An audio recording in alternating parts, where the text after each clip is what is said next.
After the police shooting of a black man, a second night of tense riots breaking out in Milwaukee last night, as you can see from that video.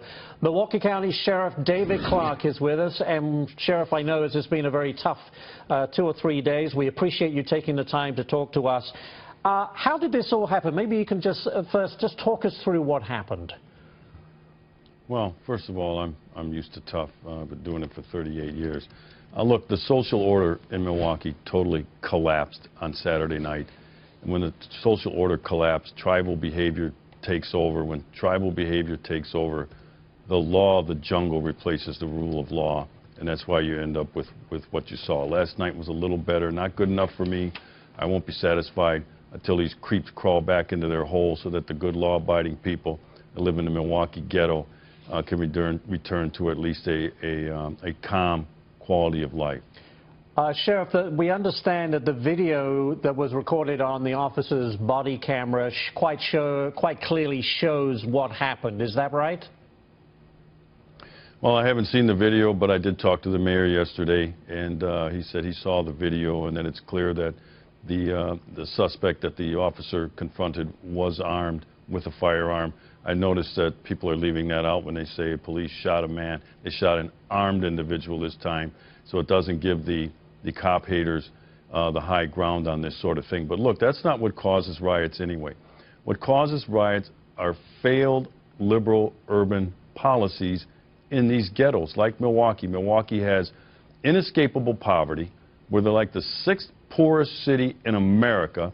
They have failing public schools. The K-12 public school system here, there's only two school systems that are worse, Cleveland and Detroit. You have massive black unemployment. I think the black unemployment rate in Milwaukee is 32%.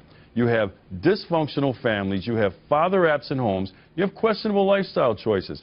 Those are the ingredients for a riot. And then a police shooting comes along and just acts as an igniter to an already volatile situation. Now, look.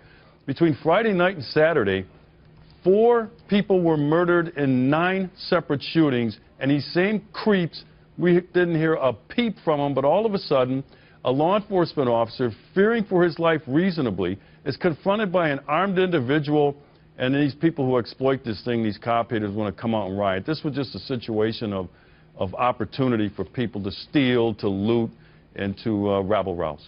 You know, it's interesting, while we always hear the bad stuff that goes on, and we're showing pictures of that now, Sheriff, I do know there were people that came out and were chanting for peace. They were carrying trash bags, they had brooms and shovels.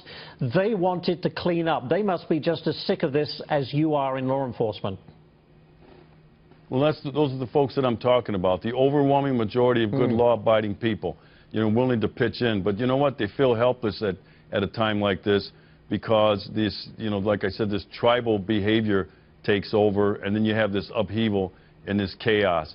I'm from this city. I've been here my whole life. I feel for these individuals. Yeah, they might be poor. They might be uneducated, undereducated. They might be unemployed, but they're good law-abiding people, and they need help. But they're not getting it from this Democrat, liberal class of politicians who have reigned over this thing for decades. Like I said, the economic state of Milwaukee today wasn't like this when I was growing up as a kid here. There were plenty of opportunities. The schools were good. People were employed. This happened over time under their watch, pushing the growth of the welfare state. And now in Milwaukee, we have a growing underclass. And what you saw this weekend were those underclass behaviors on display. Well, Sheriff, we hope very much that things are a lot quieter and calmer tonight, but we also thank you very much for taking the time out on what has been a difficult time to speak with us, and we wish you the best of luck. Thank you very much.